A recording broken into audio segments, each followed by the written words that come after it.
യെശയ്യാവ് അധ്യായം 58. ഉറക്കെ വിളിക്ക, അടങ്ങിയിരിക്കരുത്. കാഹളം പോലെ നിന്റെ ശബ്ദമുയർത്തി എൻ്റെ ജനത്തിന് അവരുടെ ലംഘനത്തെയും യാക്കോബ് ഗൃഹത്തിന് അവരുടെ പാപങ്ങളെയും അറിയിക്കാം. എങ്കിലും അവർ എന്നെ ദിനംപ്രതി അന്വേഷിച്ച് എൻ്റെ വഴികളെ അറിവാൻ ഇച്ഛിക്കുന്നു. നീതി പ്രവർത്തിക്കുകയും തങ്ങളുടെ ദൈവത്തിൻ്റെ ന്യായം ഉപേക്ഷിക്കാതിരിക്കുകയും ചെയ്ത ഒരു ജാതിയെപ്പോലെ അവർ നീതിയുള്ള വെപ്പുകളെ എന്നോട് ചോദിച്ച് ദൈവത്തോട് അടുപ്പാൻ വാഞ്ചിക്കുന്നു. ഞങ്ങൾ നോമ്പ് നോൽക്കുന്നത് നീ നോക്കാതിരിക്കുന്നതെന്ത്?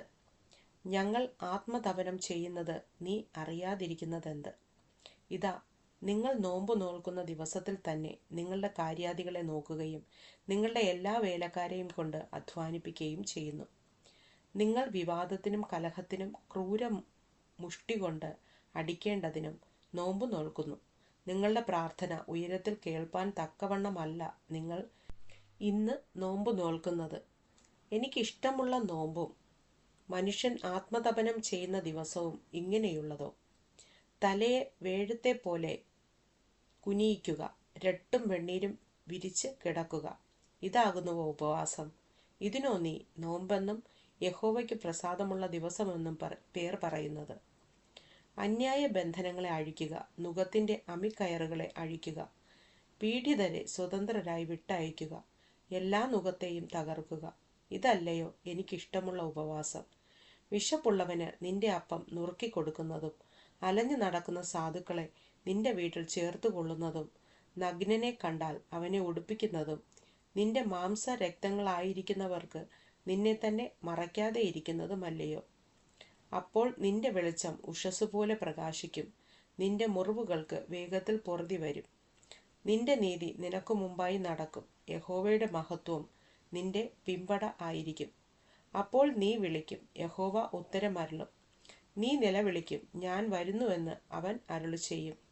നുകവും വിരൽ ചൂണ്ടുന്നതും വഷളത്വം സംസാരിക്കുന്നതും നീ നിന്റെ നടുവിൽ നിന്ന് നീക്കിക്കളയുകയും വിശപ്പുള്ളവനോട് നീ താൽപ്പര്യം കാണിക്കുകയും കഷ്ടത്തിലിരിക്കുന്നവന് തൃപ്തി വരുത്തുകയും ചെയ്യുമെങ്കിൽ നിന്റെ പ്രകാശം ഇരുളിൽ ഉദിക്കും, നിന്റെ അന്ധകാരം മധ്യാഹ്നം പോലെയാകും. യഹോവ നിന്നെ എല്ലായ്പ്പോഴും നടത്തുകയും വരണ്ട നിലത്തിലും നിന്റെ വിശപ്പടക്കി നിന്റെ അസ്ഥികളെ ബലപ്പെടുത്തുകയും ചെയ്യും. നീ നനവുള്ള തോട്ടം പോലെയും വെള്ളം വറ്റിപ്പോകാത്ത നീരുറവ് പോലെയും ആകും. നിന്റെ സന്തതി പുരാതന ശൂന്യങ്ങളെ പണിയും, തലമുറ തലമുറയായി കിടക്കുന്ന അടിസ്ഥാനങ്ങളെ നീ കെട്ടിപ്പൊക്കും. കേട് തീർക്കുന്നവനെന്നും കുടിയിരിപ്പാൻ തക്കവണ്ണം പാതകളെ യഥാസ്ഥാനത്താക്കുന്നവനെന്നും നിനക്ക് പേർ പറയും. നീ എൻ്റെ വിശുദ്ധ ദിവസത്തിൽ നിന്റെ കാര്യാദികൾ നോക്കാതെ ശബ്ബത്തിൽ നിന്റെ കാൽ അടക്കി വച്ചു. ശബ്ബത്തിനെ ഒരു സന്തോഷമെന്നും യഹോവയുടെ വിശുദ്ധ ദിവസത്തെ ബഹുമാനയോഗ്യമെന്നും പറയുകയും നിന്റെ വേലയ്ക്ക് പോകുകയോ നിന്റെ കാര്യാദികളെ നോക്കുകയോ വ്യർത്ഥ സംസാരത്തിൽ നേരം പോക്കുകയോ ചെയ്യാതെ വണ്ണം അതിനെ ബഹുമാനിക്കുകയും ചെയ്യുമെങ്കിൽ നീ യഹോവയിൽ പ്രമോദിക്കും. ഞാൻ നിന്നെ ദേശത്തിലെ ഉന്നതങ്ങളിൽ വാഹനമേറ്റി ഓടുമാറാക്കുകയും നിന്റെ പിതാവായ യാക്കോബിൻ്റെ അവകാശം കൊണ്ട് നിന്നെ പോഷിപ്പിക്കുകയും ചെയ്യും. യഹോവയുടെ വായല്ലോ അരുളിച്ചെയ്തിരിക്കുന്നത്.